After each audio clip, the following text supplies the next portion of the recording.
When John opened the door, he discovered his friend Eric standing on the threshold, crying. "Eric, what happened, man? Come in. It is raining outdoors," John stated as they entered John's living room and sat down. John's wife, Kelly, came in. "Eric, what's wrong with you?" Kelly asked. Honey, could you give us a moment? Maybe you could go to the mall or something," John asked. "Of course," Kelly said, and left. John sat there looking at Eric, waiting for him to say something. "Eric, something is clearly bothering you. If you tell me what it is, maybe I can help," Joe said. "You help? That's why I came here. I need your help," Eric said. "Okay, what kind of help do you need?" John asked. "To regain my confidence as a man," Eric replied. "What do you mean?" "For the past 3 years, I haven't felt like myself, not like the man I used to be," Eric confessed. "What are you talking about?" John asked. "For the past 3 years, I've been a cuckolded," Eric blurted out. "A cuckolded? I know that word. What does it mean again?" John asked. "Oh, I remember. It's a man whose wife is involved with other guys." "Are you saying that for the last 3 years, Lisa has been with other men?" John asked. "Not with other men, just with one guy," Eric said. "And who is it?" John asked. "Mark has been with your wife for 3 years," John asked in disbelief. "Yes, why didn't you stop it?" John asked. At first, I was excited about it. The first time it was what I wanted. I wanted to see Lisa with another man. I thought it would be a one-time thing, but Lisa invited him to come over as often as possible to be with her. And he looked at me and laughed. He said he understood why she wanted him around. I couldn't do anything or say anything. "So Mark has been coming to your house for 3 years to be with Lisa?" John asked. "Not always. Sometimes she goes to his place, and sometimes they go away for the weekend. Like right now, they've gone away for the weekend," Eric said. "Why do you let them keep doing this?" John asked. "I'm not strong enough to stop them. I tried. Mark hit me, tied me up, and told me never to try that again, or I would regret it." Lisa just laughed in my face. "John, I haven't been with my wife for 3 years. I can't even sleep in the same bed with her anymore when Mark is around. He stays with her, and when he's not, she stays alone. I've been sleeping in the guest room for 3 years," Eric said. "Damn it, Eric, you really messed up. You go to work, bring home your paycheck, pay the mortgage and other expenses, and yet you have to watch Mark being with Lisa. That's awful. Jan said they don't let me watch anymore. They only let me watch them on my birthday and our anniversary. The rest of the time, I'm not allowed," Eric said. "Damn it, so you said you needed my help. What can I do?" John asked. "I want you to help me get a divorce, and I need you to make sure they don't hurt me and that she can't talk me out of it. I'm afraid I might give in, John. I don't want to give up. I have to stay away from her. I need your help with this," Eric murmured, tearing up. "All right, Eric, I'll help you. Right now, let's go to my office and begin working on the divorce paperwork," John replied. "You both signed a prenuptial agreement?" John asked. "Yes, Al. We'll use it to ensure we stand our ground in the divorce." They completed the paperwork, and John then called his friend Steve, who was visiting his parents in town. "Hey, Steve," answered Steve. "Steve, it's John. I'm calling in one of those favors you owe me," John said. "Of course, man. What's going on?" Steve asked. "My friend Eric needs to leave town and disappear for a little while. You're leaving soon. I want you to take him with you and let him stay at your place for a bit," John said. "Sure, no problem. Just bring him to my parents' place when he's ready," Steve replied. John got Eric out of town when Mark and Lisa returned to Eric and Lisa's house on Sunday evening. John was already waiting on the porch. "John, what are you doing here?" Lisa asked, nervous because she was holding Mark's hand. Until that moment, their relationship had been a secret. "I'm waiting for you," John said. "For me? Why aren't you inside with Eric?" Lisa asked. "Eric isn't there, actually. I'm waiting for you on his behalf," John replied. "What are you talking about?" John stood up, walked over to Lisa and Mark, and handed Lisa a folder with divorce papers. "Consider these officially served," Joe said, walking past them towards his car. Lisa opened the folder and looked at the papers inside. "Divorce? Is this some kind of joke?" "Eric isn't divorcing me," Lisa said. "Clearly he is. He mentioned something about you cheating on him for the past 3 years. That can't be true, can it?" John asked. Mark and Lisa looked shocked, and John knew why. Oh, by the way, give my office a call if you and your lawyer want to contest the divorce or any of the proposed property division options, Jan said.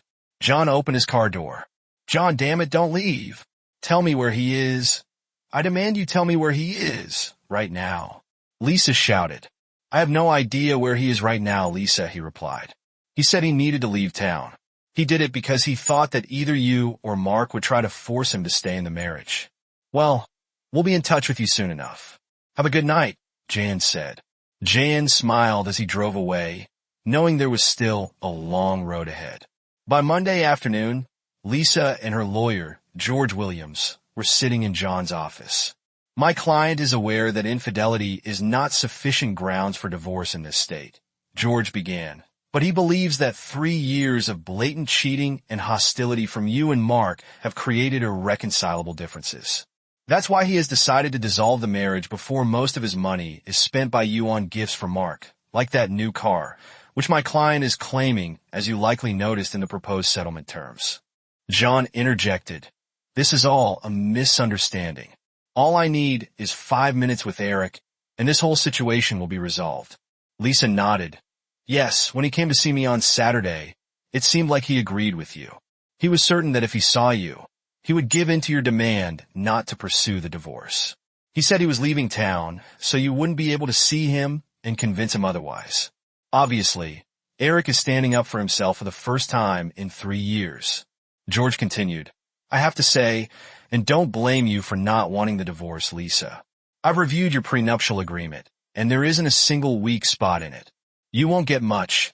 You'll lose those meal tickets Mark has been feeding you with, Joe added. You son of a... H, you have no right to talk to me like that, Lisa snapped. Don't I? I'm Eric's attorney. I'm informing you that you have a lot to lose in this divorce. I'm also Eric's friend, and I'm telling you how upset I am about what you've done to him. I'm your brother, and I'm expressing how disappointed I am in you, personally. And by now, Mark should have already been served with some paperwork regarding the family split. We are claiming serious financial compensation for his involvement in all of this, John concluded. You're a son of a... H, Lisa said and slapped John with all her strength. George, I suggest you restrain your client. If she does that again, I'll have to call the police and report an assault, Joe said. Lisa, let's leave. We clearly won't achieve anything here, George, said George. And Lisa left at noon. Kelly walked into John's office and immediately slapped him with all her strength. That's the second time I've been hit today. I could understand the first time, but I have no idea why you're hitting me, John said. How could you side with Eric against your own sister? I know Eric is your friend, but how could you do that to Lisa? Kelly exclaimed. Well, when I found out what Lisa has been doing to Eric for the past 3 years, I stopped caring that she's my sister, John said. What? What are you talking about? What do you think Lisa has been doing to Eric for the past 3 years? Kelly asked. Mark, John said. Mark? What do you mean by Mark? Kelly asked. Lisa has been sleeping with Mark for 3 years. On top of that, she made sure Eric knew about it all, and they even forced him to watch them together. He hasn't slept with her for 3 years.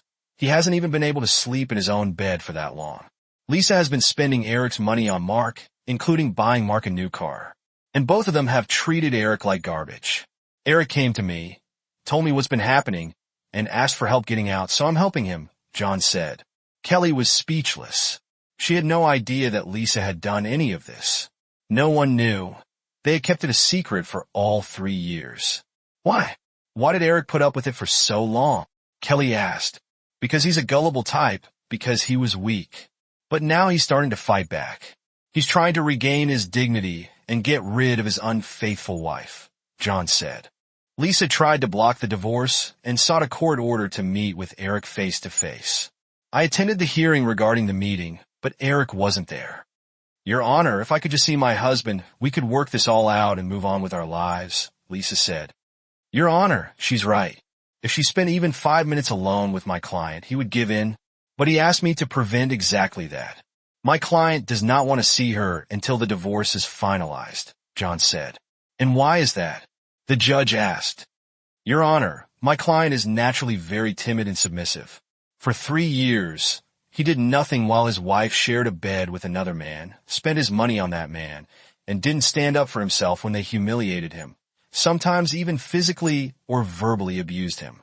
My client knows that if he were to see her, she would have no trouble convincing him to cancel everything and return to her. He doesn't want to go back to her. He wants his nightmare to end, John said. I see. So you're claiming that a face-to-face meeting would result in your client agreeing to return to a hostile environment? The judge asked. Yes, Your Honor, John replied. Then, I will respect your client's wishes. This court will not order a face-to-face meeting, the judge said. Judge, be reasonable. I need to see him. You must make him come and talk to me, Lisa said. Young lady, you are very fortunate that I am not the judge who will preside over your divorce should this case go to trial. If I understand the facts correctly, you have no grounds to insist. Your only hope to stay in the marriage is to convince your husband to forget about this divorce. But let me tell you something. Coercion is a crime. So if you happen to persuade him against his will, you will face something far worse than a divorce. You could be looking at jail time, the judge said. Lisa continued to use every method she could think of to force Eric to meet with her. Meanwhile, John was pushing the divorce forward, while George tried to delay it as much as possible. That was what Lisa wanted. But 6 months later, John petitioned the judge to hear the case and make a ruling, despite Lisa's ongoing attempts to block it. The judge ordered that Eric be present when the case was presented. Lisa finally thought she would have a chance, but the judge issued a restraining order against her. John, along with several of Eric's friends, kept a close watch on him 24/7 to ensure she couldn't get near him. On the first day in court, Lisa was already in the courtroom when John and Eric walked in. Lisa immediately stood up and rushed over to Eric. Oh, baby, I've missed you. Tell the judge we don't need this. Everything will be fine, you'll see, Lisa said. Eric said nothing. He just looked at John. John looked at Lisa. You're wasting your time, Lisa. Eric is on the path to reclaiming his dignity, the manhood that you and Mark took from him almost 4 years ago, John said. The hearing began, and George did everything he could to prepare the case to block the divorce. But by then, he knew the battle was lost. He focused more on contesting the proposed settlement and the prenuptial agreement. After that, it was John's turn to present his version. Your Honor, I have submitted video and photographic evidence, both of the affair between Lisa and Mark and of their mistreatment of my client. You have reviewed this evidence. My client loved his wife and, to be honest, still loves her now. But after 3 years of betrayal, abuse, infidelity, and spending his money on gifts for her lover, my client was pushed to his limit. That breaking point came on Friday night, after which he came to me to start the divorce process. My client's wife and her lover were leaving for the weekend, something they often did. Before they left, my client overheard his wife's lover telling her how happy he was that she finally allowed him to get her pregnant. With everything my client had already endured, the thought of pretending someone else's child was his own broke him for the first time in 3 years. He started to fight back. He wasn't going to stand by and accept that his wife was having a child with another man. So he came to me. He asked me to help him get out of this situation, to help him get a divorce to escape from her and return to real life. I did everything I could to help him, Your Honor. His wife and her lawyer have used every obstacle and every trick in the book to try and stop the divorce. Do you know why, Your Honor? Jan asked. I have a pretty good idea, but it needs to be on the record, so please continue, the judge said. When my client and his wife got married, she insisted on a very strictly worded prenuptial agreement. At the time, she had a high-paying job and my client was in an entry-level position. He signed the agreement because he thought they would be together forever.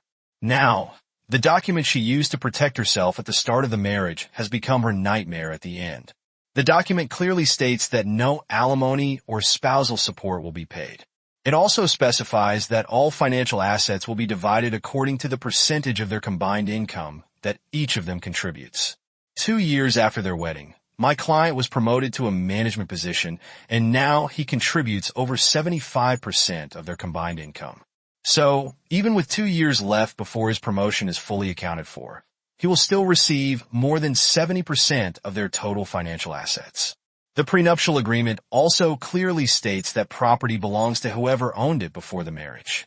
My client's wife owned 2 small houses in an area of the city where property values have plummeted. My client owned the house they lived in. This property has improved, and the surrounding area has seen a rise in property values. So, the value of his property has more than tripled. So you see, Your Honor, my client's wife stands to lose access to significant money if the divorce goes through. The bank records I submitted as evidence show that 2 months ago, she already tried to relocate, but my client wisely froze his assets until the divorce is finalized. Your Honor, my client has offered a settlement in line with the terms of the prenuptial agreement. My client's wife and her lawyer have contested the proposed settlement, as well as the validity of the prenuptial agreement.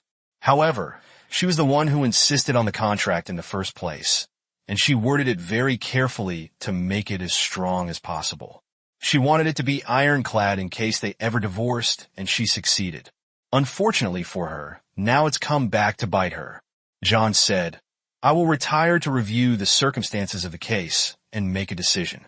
We will reconvene here at 2 o'clock. The judge said. John and Eric's friends carefully ensured that Lisa stayed away from Eric during the break. At 2 o'clock, everyone was waiting for the judge to return to the courtroom. After reviewing all the facts of this case, I have made my decision. I approve the petition for divorce.